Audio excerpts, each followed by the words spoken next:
Now, what are your thoughts? I mean, at the luncheon, there was also Devin Haney, and Devin Haney is really keen on getting Ryan Garcia. And, you know, they got up on stage, and Ryan Garcia had mentioned a slew of names, and then him. And Devin Haney's like, come on, you know? And he mentioned you in turn. Devin Haney mentioned that he would be interested in a fight with you. What are your thoughts on, I guess, both? Like Devin Haney, Ryan Garcia, and then you and Devin Haney. He was there at the media lunch, and I know you guys even had a fun face-off. Just something. They just asked having for fun. a photo, a quick face-off photo, and that's we do that shit all the time, so it's not a problem. Then I guess some of the reporters asked him something about a fight with me, or if he would like to fight, or I don't know how it came about, but I guess he mentioned my name and he would love to take on a fight. And that's perfect. I was in his shoes. You know, as a young, hungry fighter, Totally. Young fighter who wants to prove himself, you gotta challenge the guys who have done it longer, and the guys who are there above you in accolades and whatnot. So you have to prove yourself. So I totally get his hunger, and his motive to challenge everybody. He's willing to fight anybody. Sure, I mean, I could possibly do something at 140. I think things go well, and I'm ya estuvo gol, güey. Mira. We're live, baby. Watching the game. So yeah, I mean, he's willing to fight anybody, and he wants to prove himself. Now, what do you think of Devin Haney as a fighter? He's a good fighter. He's a very good fighter. Very talented, fast, strong, hungry, got skills. Like, do you believe that would be an entertaining fight for the fans? Like, if something in the future were to happen between you and him? He's not the kind of fighter that makes it a boring fight. He's not the one that stays on the outside and runs around and makes it an ugly fight like that. He's the fighter. He'll fight.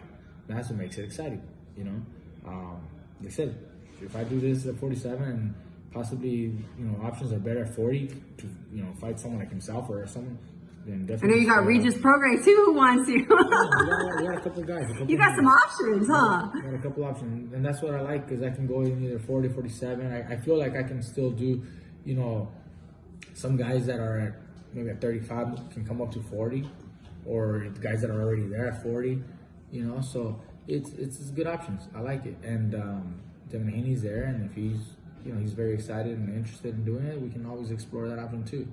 I'm not gonna say no. No, of course not. And if I have something better, well then too bad, bro. You have to wait. You have to wait your turn. Get in line. No, it is what it is. I mean, I know he mentioned about fighting Ryan. I don't think that fight happens right now. It could happen in the future, maybe 2 years from now. Why don't you think that happens right now? Because they're both too young, they don't want to ruin each other's careers, either one of them. You put Devin Haney against Ryan, and I think Devin Haney beats Ryan right now. Then Ryan's stock goes down, and it just doesn't, it's like, wow, fuck, he was all hype, Even though that may not be the case. Like, just because you take an L doesn't mean you're all hype. Yeah. It happens.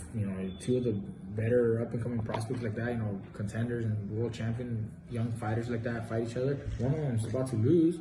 One of them has to lose, and it doesn't end your career, but it definitely, like you said, your stock will go down. People will get people talking that he was all hype. So I don't think it's smart for them to do that right now. And if Ryan beats Haney, same thing goes to Haney. Everybody's gonna just say that, Devin Haney was all talk, all fucking hype. It goes the same way for both. Yes. So I don't think it's smart for them to do it right now. I think that fight could happen maybe 2 years from now. Once they're a little bit bigger names and just bigger in boxing, I think that's when it could happen. They can maximize everything. Bigger purse for everybody, bigger stage, bigger arenas. It's just. That's the way a promoter thinks. Well, it's business, right? That's why they always say it's politics. Like, there's more that goes into it because there's so much money. A promoter and a manager job is to maximize the potential of the fighter and maximize the purse, the money. Why do a fight and let's say generates $1 million when they can do that fight 2 years later and generates $5 million or more? And in the meantime, you're still making that kind of money leading up to that. It's business. Fans don't understand that sometimes, or even if they do understand, they get a little impatient. Like, they should just fight right now. Well, if you're the business owner, the promoter, you know, you want to maximize everything. You know, I don't know what kind of job, you know, the fans have. You know, if they were business owners, they're gonna try to maximize as much as they can. Same thing goes with the boxing.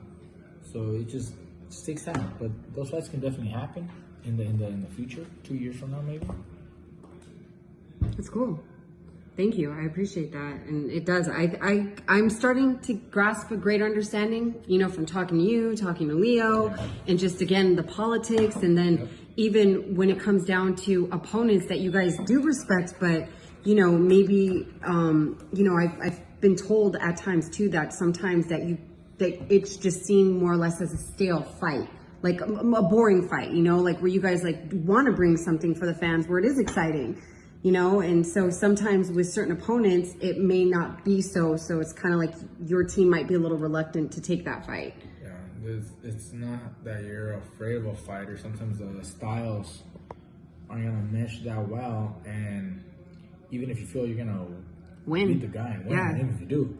But if it's not an attractive fight, your stock still goes down. Exactly. You're losing. You're still losing. Yeah. Because then all you hear is, oh, he was running or that, but it's out of your control. It's hard to just, I mean, if I were to fight anybody who wants to challenge me, I'd be fighting every other week. Yes. You know, and it's not going to happen. That's not the case, you know. And you also, sometimes like say, if that fighter who's usually a little more of a boxer who runs, you know, more, like I said, quote unquote, because there's just fighters who box a little more safely. If he really wants it, then he needs to fucking prove himself against other fighters maybe and make it an exciting matchup. Because if not, the fans ain't gonna pay to see that. You know, I don't get paid just to get in the ring. The fans pay us basically. Yes. The more seats you get in the arena, the more TV ratings you get. You know, pay-per-view or just regular ratings on TV. That's who actually pays, you know? So if that one fighter who's talking and calling you out and, you know, trying to get that fight, if his TV ratings or his seats, you know, his sales are low, then maybe he needs to change his style to generate some attention. And then at that point, he can actually get the fight. It's no interest, no business for a promoter to set up a certain fight like that if there's no money involved. So it's different, you know. It's not just the fighter that makes the call. You know, you got to look at.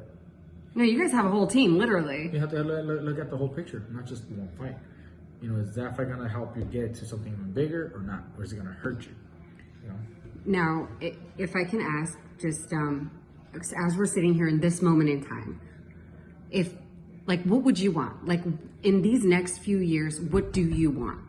Like, what do you envision? What are you visualizing? I don't know. I'm not gonna share anything like that. But I do have plans. I have big plans, big fights. I'll just say that: big plans and big fights. I won't give you lists. I won't give you any particular order of lists or names. But everybody has heard the names, and sure, I'll take on all the big names that are out there. And you did mention that you are obviously this fight's 147, but you would have no problem going back down to 140. No, I don't think I'd have a problem. And like I said, depending on what options, what opportunities are available, whether I stay at 140, that'll determine if I stay at 147 or I come down to 140. So, you know, if whichever opportunity is greater and better for me, that's when I'll make the decision. Well, you know, obviously we have a big fight ahead right now, which is very exciting. You have February 29th. So we're less than 2 weeks away now, but the night before on Friday we have a show at Garcia Promotions there in Texas, Irving, Texas. We're promoting a show. Saul Rodriguez making his comeback also. Neno, he's back with us training, and he'll be fighting that night, and we have.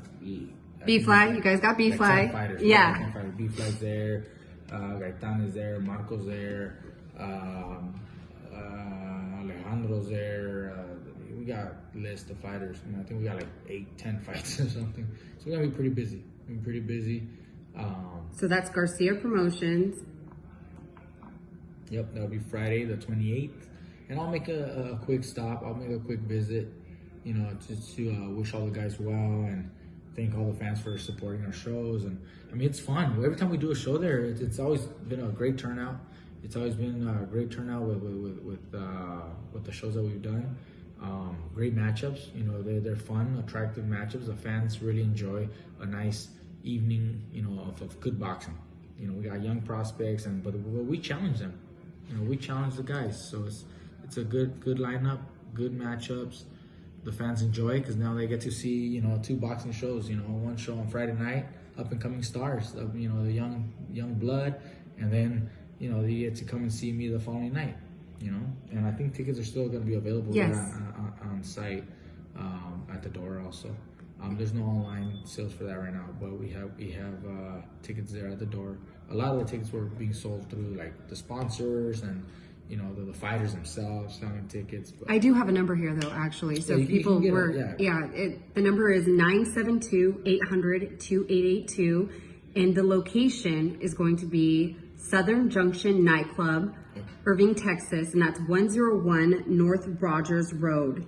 Yeah, we have all that on the social media too, on my page and stuff. We have the posters, and I'll put it up again, you know, later today or tomorrow. And you know, we're constantly putting it up so people get to know. That's awesome. Well, congratulations on that as well. And you said that you will be making a brief appearance the night before your fight. I'll stop by. I've done it before, and I'll do it again. And you know, just wish all the guys well and wish them well in their fights. Good luck, and I'll stop by. You know, give a few words and a couple pictures, and get ready for mine. Okay, awesome. Well, thank you so much, Mikey. I appreciate your time.